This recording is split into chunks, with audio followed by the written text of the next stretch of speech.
Halo rekan traders, kembali lagi bersama saya Master JD dalam segmen Ngobrol Saham. Seperti biasa, dalam segmen kali ini kita akan bahas pergerakan IHSG dalam minggu ini, apa yang sudah terjadi, peristiwa-peristiwa apa aja yang menjadi sentimen pergerakan IHSG, serta kedepannya IHSG seperti apa, mau kemana. Oke, sebelum kita mulai, bagi yang belum subscribe, bisa subscribe dulu ya channel ini, biar kita bisa terus memberikan informasi-informasi yang bermanfaat bagi kalian semua. Oke, silakan simak dulu yang satu ini.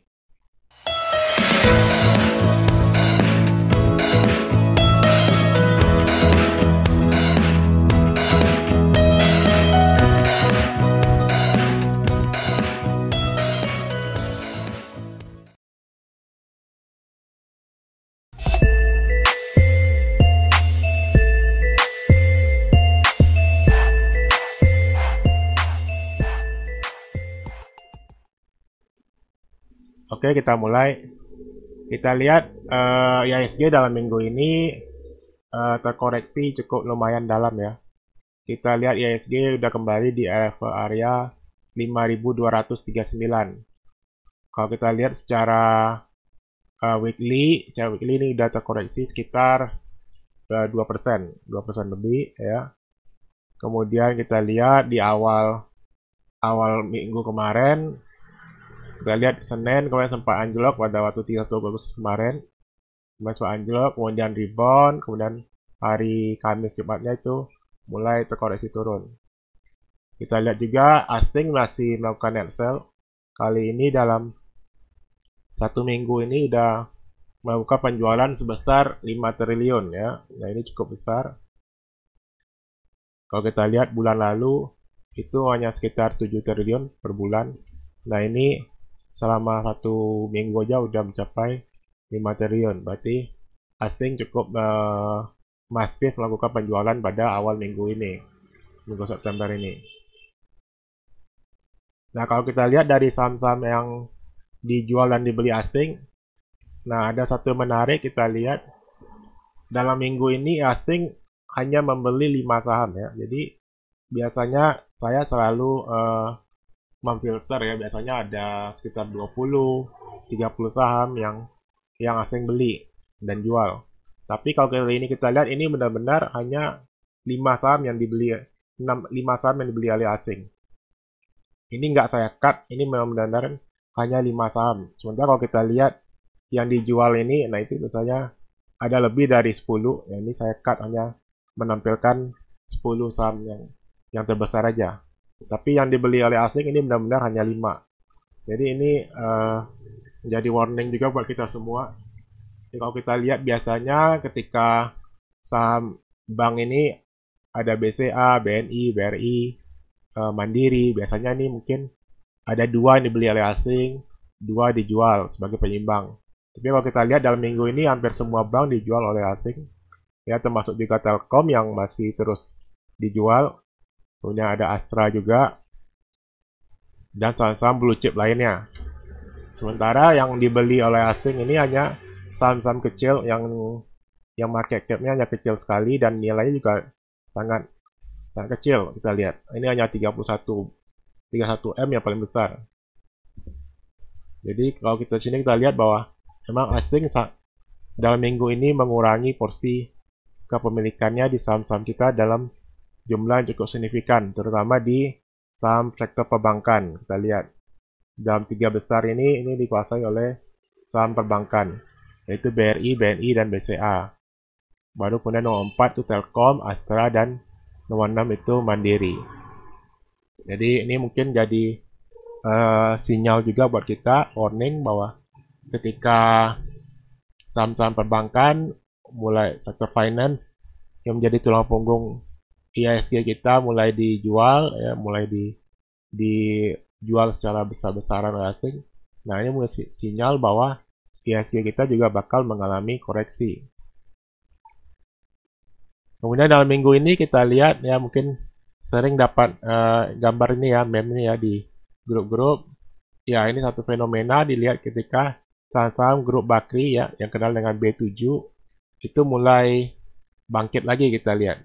Ya, kita lihat dalam minggu kemarin itu mulai dari BRMS, ada Bumi, ada Energi, ada UNSP. Nah itu bakal sempat arah auto reject atas. Walaupun kemudian beberapa hari kemudian kita lihat dia udah balik ke angka 51, 52 lagi, ada 55 dan seterusnya. Jadi ini fenomena yang sering kita lihat di bursa kita, ya. Kita bisa lihat ketika saham-saham seperti ini mulai bangkit. Nah ini mulai merupakan tanda-tanda bahwa IHSG akan terkoreksi. Dan memang benar ketika lihat ketika hari Rabunya naik, nah kemudian besoknya itu saham IHSG kita mulai longsor, mulai turun secara signifikan. Kemudian salah satu menjadi isu negatif lagi di dalam negeri kita adalah rencana pembentukan Dewan Moneter. Ya, kita ketahui bahwa Dewan Moneter ini adalah produk Orde Baru. Ya, ketika itu Dewan Moneter dikepalai oleh Menteri Keuangan, kemudian ada Menteri Ekonomi juga, kemudian ada Gubernur Bank BI, kemudian ada beberapa staf lagi, kemudian juga ada OJK juga di sana. Nah, itu ketika reformasi itu udah dihilangkan, mereka masing-masing independen gitu. BI independen, OJK independen. Tapi kemudian ini muncul wacana untuk menghidupkan lagi Dewan Moneter seperti zaman Orba. Nah ini mungkin memberikan sentimen negatif buat bursa kita, sehingga asing juga terus melakukan penjualan di saham-saham kita gitu. Nah ini segmen yang memberikan sentimen negatif dalam minggu kemarin. Kemudian kita juga lihat perkembangan kasus corona, ya, itu juga makin hari makin tinggi angkanya, maka kemarin sempat mencapai 3.200 lebih per kasus per hari, ya. Nah ini memberikan satu gejala, ya, satu tanda-tanda bahwa kita bakal menuju ke yang namanya resesi. Jadi kalau kita lihat kemarin ada 1-2 menteri yang udah memberikan statement yang jelas bahwa kemungkinan kita akan mengalami yang namanya resesi. Jadi kuartal ketiga ini yang bakal menjadi penentuan apakah kita akan masuk dalam zona resesi atau enggak. Itu kita lihat bulan Juli, Agustus, September. Nah kita sekarang berada di bulan September, bulan terakhir dari pergerakan ekonomi kita. Kalau ekonomi kita nggak mampu menggeliat, nggak mampu ada kembali ke zona positif, maka itu kemungkinan besar kita akan masuk dalam zona resesi. Nah kemudian kita lihat lagi dengan kasus corona yang semakin hari semakin naik, tidak ada perbaikan, ya, tidak ada melandainya, belum ada melandai, bahkan belum mencapai puncaknya, maka bisa dikatakan sangat susah buat kita untuk keluar dari zona resesi ini. Nah ini juga jadi salah satu sebab kenapa indeks kita terus tertekan dan asing juga masih terus melakukan penjualan. Karena dengan ekonomi yang masih belum bisa berjalan pulih sepenuhnya, belum bisa berjalan pulih normal, nah itu otomatis membuat roda ekonomi susah bergerak dengan lambat sekali, sehingga otomatis perusahaan-perusahaan akan terkena dampaknya, ya, baik itu dari perusahaan besar, perusahaan kecil, dan terus berimbas ke masyarakat, ekonomi yang menengah, ke bawah, dan seterusnya. Nah ini yang membuat kita berada terus dalam tekanan, seperti itu. Jadi ketika walaupun vaksinnya belum walaupun vaksinnya juga lagi proses uji coba dan itu masih belum menunjukkan hasil yang positif yang menggembirakan, maka emang kedepannya bakal terus seperti ini. Kondisi kita bakal terus tertekan dan belum ada sentimen-sentimen positif yang bisa membuat indeks kita naik lebih tinggi gitu. Kemudian kita lihat ini ada indeks dolar yaitu DXY. Indeks Y ini adalah indeks dolar di mana kinerja dia cenderung berkebalikan dengan bursa. Jadi ketika indeks DXY ini naik tinggi, maka itu cenderung bursa dalam keadaan tertekan atau terkoreksi. Jadi kita lihat ketika di bulan Maret kemarin indeks DXY ini naik tinggi, nah itu ketika market sedang lagi hancur-hancurnya. Kemudian kita lihat ketika indeks ini mulai turun.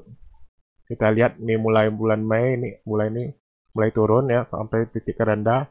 Ini ada ketika bursa juga mulai rally. Kita lihat bursa Amerika, bursa di Dow Jones ya, Nasdaq, S&P itu mencatat rekor tertinggi yang baru.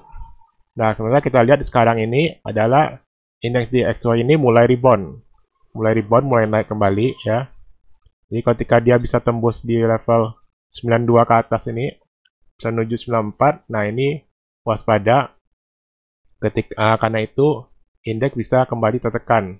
Jadi salah satu acuan kita dalam melihat ini adalah menggunakan indeks dolar DXY.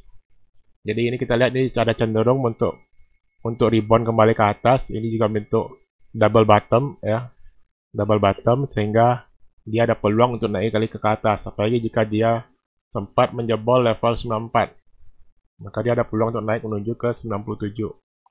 Nah ini mungkin bisa jadi acuan buat kita untuk lebih hati-hati lagi memperhatikan indeks dolar, karena ketika indeks dolar naik berarti dolarnya menguat.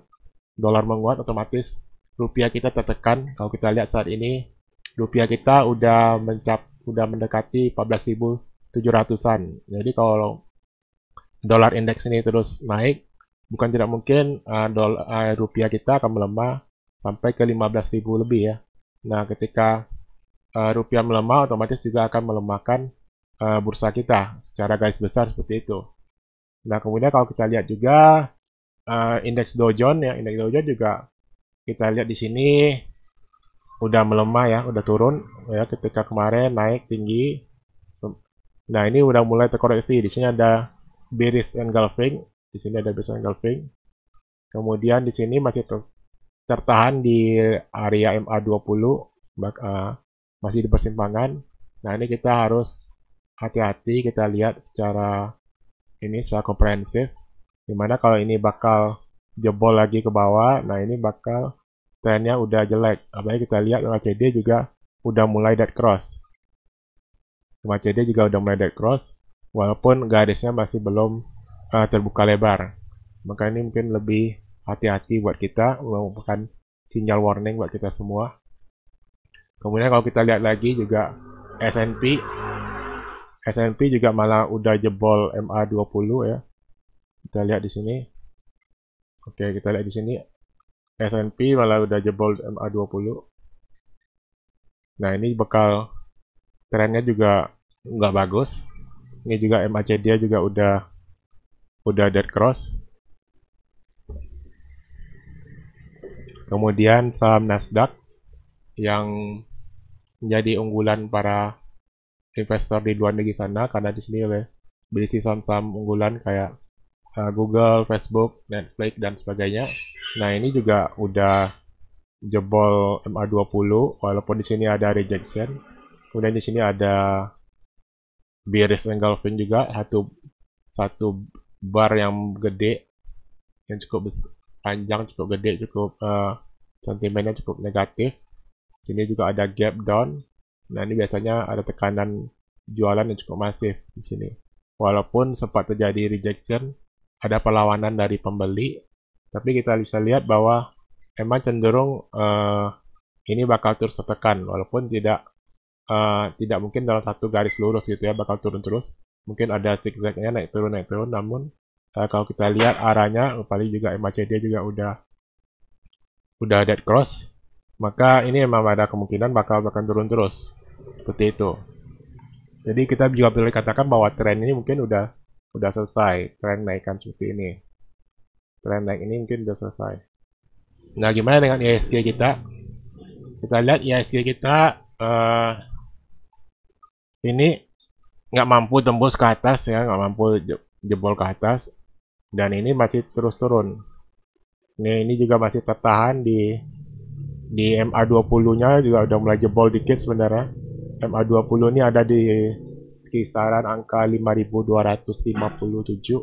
Sementara indeks kita sekarang udah 5.239. Berarti ini udah sedikit di bawah garis MA20. MACD juga udah dead cross di mana-mana kalau kita lihat cenderung dead cross. Jadi ini bakal kemungkinan ada cenderung bakal turun dalam waktu kedepannya. Dengan kita lihat, kita gunakan Fibonacci dari level sini sampai ke sini. Ini ada supportnya di 5080-an ya, 5080-an. Ini bakal menuju ke Fibo 23,6 dengan target koreksi kalau 50% itu sekitar 4600 ya, 4600-an. Nah, kalau jebol lagi ke bawah 4500, nah itu bakal menjadi warning buat kita semua. Hati-hati, karena bukan tidak mungkin dia bakal turun terus ke bawah menuju low-nya. Jadi idealnya sih koreksinya sih menuju ke 2360 atau ke maksimal ke 50% koreksinya. Kemudian kita lihat lagi secara weekly juga sama. Kalau kita weekly ini juga ada candle bearish engulfing di atas ini.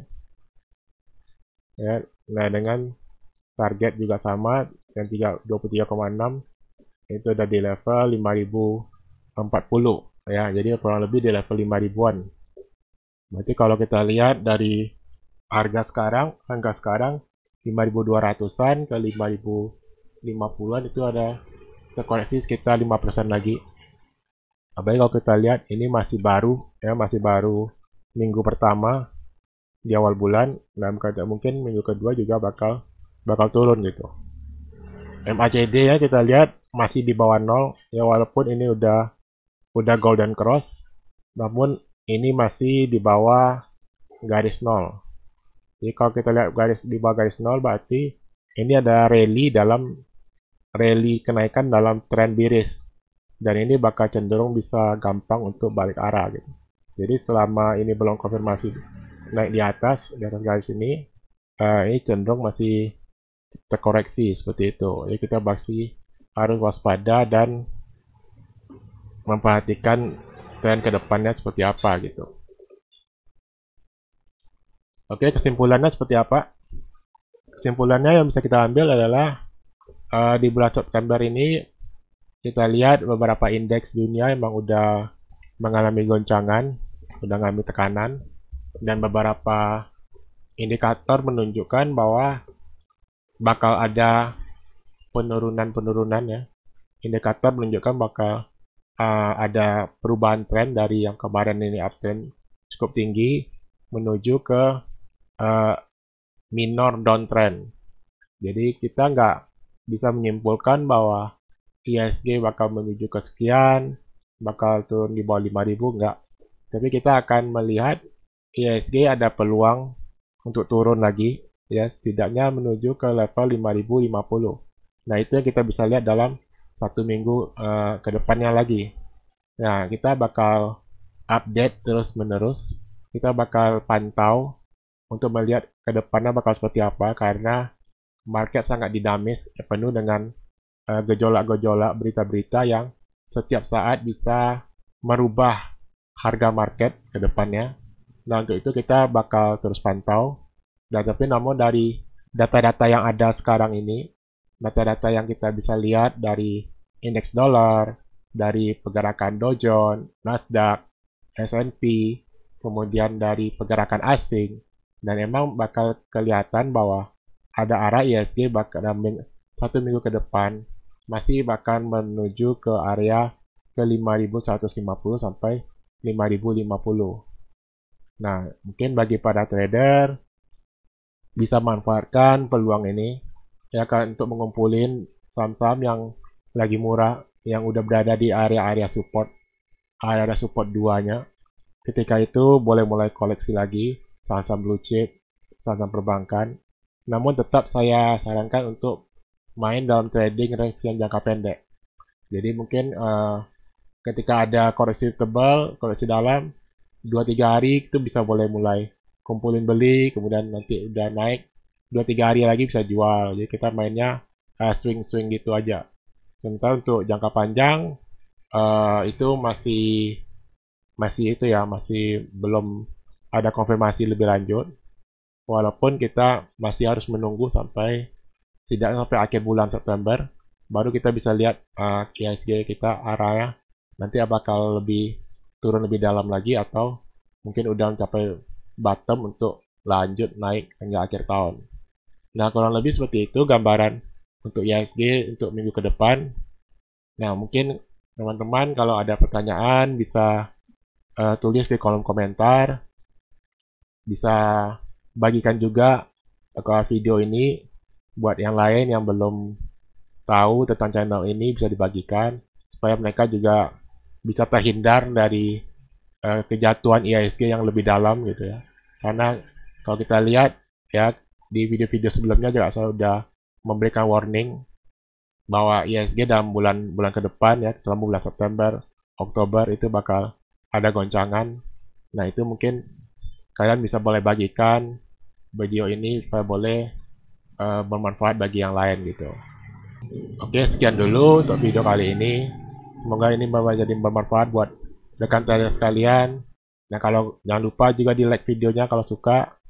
Dan kita akan ketemu lagi di video-video berikutnya. Oke, happy cuan dan profit selalu.